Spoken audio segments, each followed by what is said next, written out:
care, she never fails me. All my days I have been in your hands. From the moment that I wake up till I lay my head, I will sing of the goodness of God.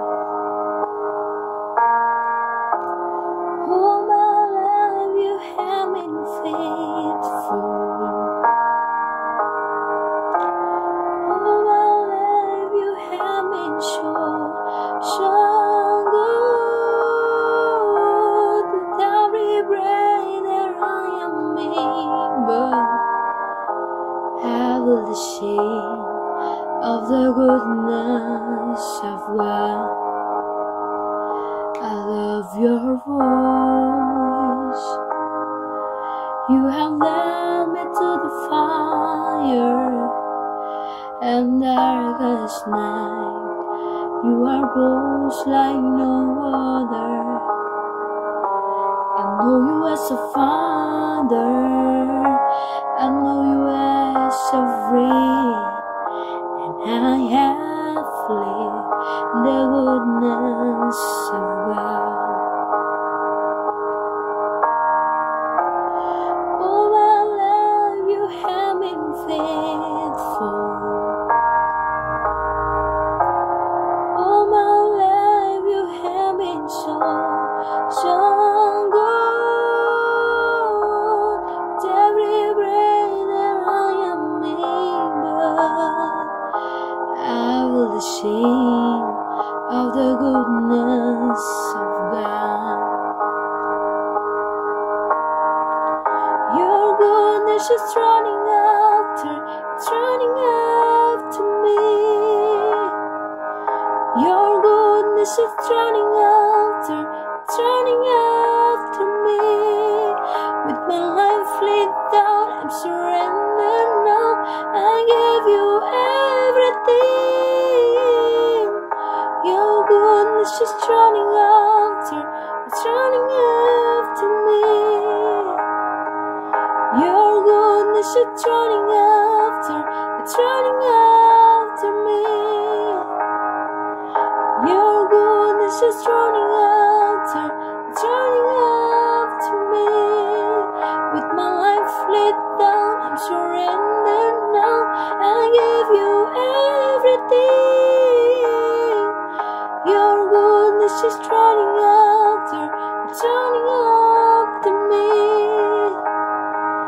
Your goodness is running after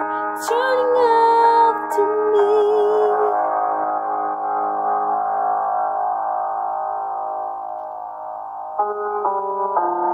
All my life you have been faithful.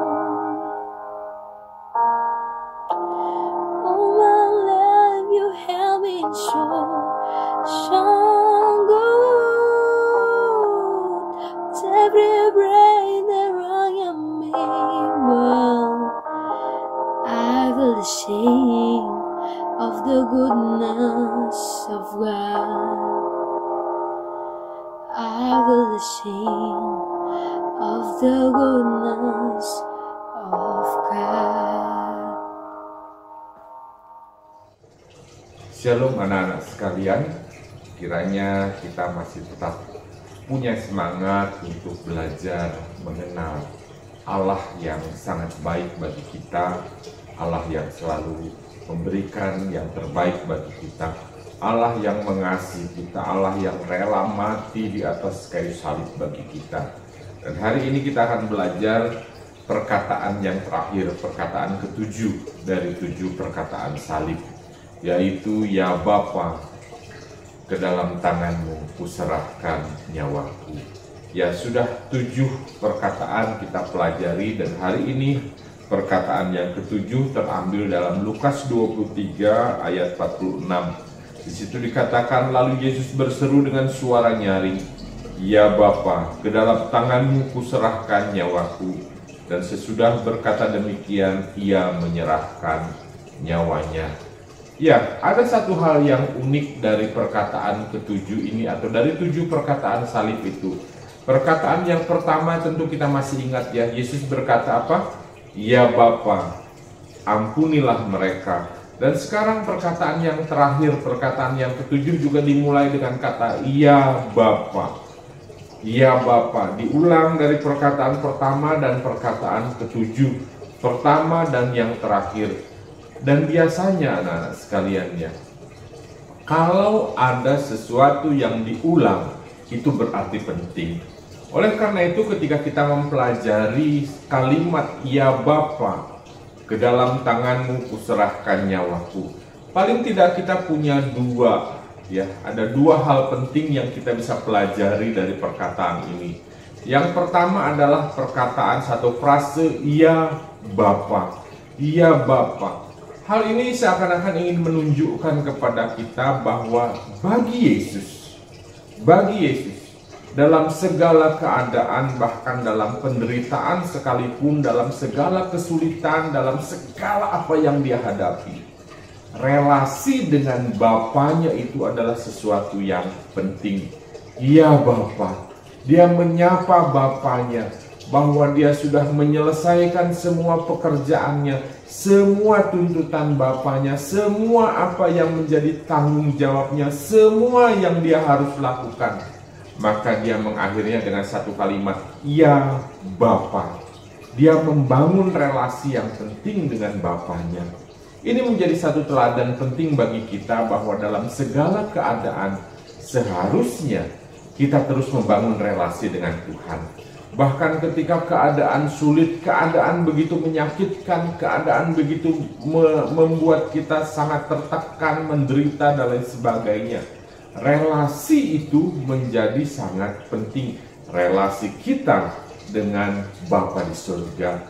Yesus memberi teladan itu yang pertama. Lalu yang kedua dikatakan, Ya Bapa, ke dalam tanganmu kuserahkan nyawaku. Kalimat yang kedua ini, bagian yang kedua ini ya, ke dalam tanganmu kuserahkan nyawaku. Seakan-akan Yesus ingin mengajarkan kepada kita tentang penyerahan diri yang total, penyerahan diri yang utuh. Nyawa itu adalah satu-satunya. Nyawa itu hanya punya satu, tidak ada yang lain. Dan ketika yang satu-satunya itu diserahkan kepada Bapanya, itu adalah penyerahan diri yang total. Dan inilah yang Yesus ingin ajarkan kepada setiap kita. Dalam segala keadaan di hidup kita. Bahkan dalam penderitaan-penderitaan kita, dalam kesulitan-kesulitan kita. Penyerahan diri yang total itu menjadi sesuatu yang penting. Dan Yesus mengajarkan itu kepada kita. Yesus sudah memberikan teladan bahwa dia sudah menyelesaikan bagiannya dengan tuntas. Sejak dari masa dia lahir, lalu kemudian dia menjalani hidupnya, pelayanannya, sampai kepada masa-masa penderitaannya. Dan di akhir dari semuanya, dia bilang, Ya Bapa, menunjukkan relasinya dengan Tuhan. Dan yang kedua dikatakan apa? Ke dalam tanganmu kuserahkan yang hanya satu-satunya itu. Penyerahan diri yang total. Mari kita belajar juga demikian anak-anak sekalian. Dalam segala keadaan di hidup kita, dalam segala tantangan, dalam segala kesulitan sekalipun, mari kita bangun relasi dengan Tuhan yang baik. Dan yang kedua, mari kita punya penyerahan diri yang total kepada Bapa kita di surga. Penyerahan diri bukan berarti, sudahlah terserah Tuhan, bukan. Tetapi sama seperti yang Yesus lakukan adalah, kerjakan bagian kita dengan sebaik-baiknya dan percayakan bagian Tuhan. Tuhan pasti kerjakan dengan sempurna. Yesus mengerjakan bagian dia dengan sebaik-baiknya sampai kepada akhirnya. Dan kemudian dia serahkan bagian Bapanya, ke dalam tanganmu kuserahkan nyawaku. Mari kita belajar demikian. Membangun relasi dengan Tuhan. Kerjakan bagian kita dengan sebaik-baiknya dan punya penyerahan diri yang total kepada Bapa di surga dalam menjalani setiap pergumulan kehidupan kita. Kiranya Tuhan memberikan kemenangan selalu bagi kita. Tuhan Yesus, Allah yang sudah mati bagi kita dan bangkit untuk menyelamatkan kita itu, memberkati kita sekalian.